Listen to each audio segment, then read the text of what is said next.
नमस्ते फ्रेंड्स। आपके class 11th के चैप्टर यूनिट्स एंड डायमेंशंस से एक क्वेश्चन यहाँ पर है। Find out the dimensions of A and B where F is equals to force, V is equals to velocity, T is equals to time. Equation आपको दे रखी v is equals to F A plus B T square. Hindi में A और B के आयाम ज्ञात कीजिए जहां v is equals to F A plus B T square. इसमें f यहाँ पर बल है, v वेग है, t समय को बता रहा है।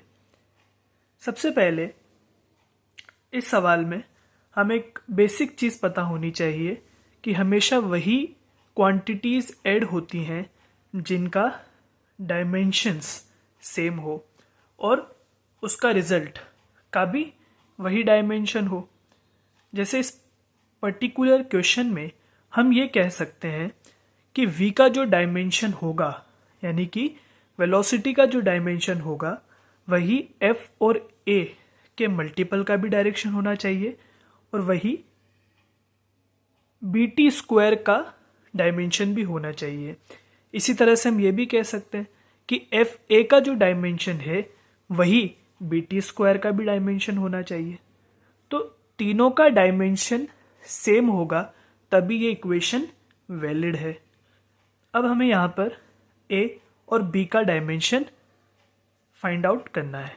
तो सबसे पहले हम एक इस तरीके से ए के डायमेंशन को फाइंड कर सकते हैं। v is equals to F A हमें पता है क्योंकि v का जो डायमेंशन है वही एफ ए का डायमेंशन होगा। तो हम यहाँ लिख सकते हैं to find the dimension of A is equals to v का डायमेंशन अपॉन f का डायमेंशन। हमें पता है v यहाँ पर वेलोसिटी है और वेलोसिटी होता है मीटर पर सेकेंड। तो जो वेलोसिटी की डायरेक्शन होगी वो हमारे पास होगी L1t माइनस 1। फोर्स की डायमेंशन हमें पता है m1 L1 t माइनस 2।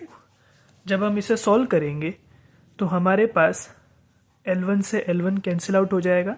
यहाँ पर आंसर आएगा m माइनस 1 और t क्योंकि ऊपर जाके प्लस 2 हो जाएगा तो t प्लस का 1। ये हमारे पास a का डायमेंशन आएगा। इसी तरह से हम b का डायमेंशन भी यहाँ पर फाइंड आउट कर सकते हैं।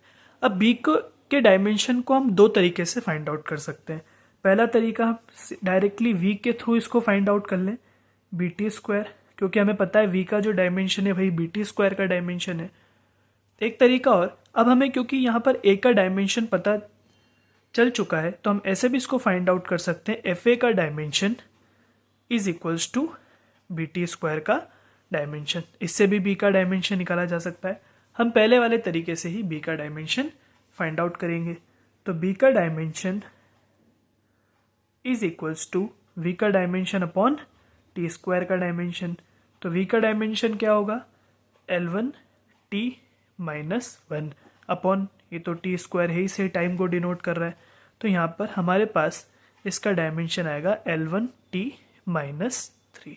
तो हम कह सकते हैं a का डायमेंशन आएगा m माइनस 1 t1 और b का डायमेंशन आएगा L1 t माइनस 3। तो ऑप्शन सेकेंड हमारे पास करेक्ट चला जाएगा। Thank you.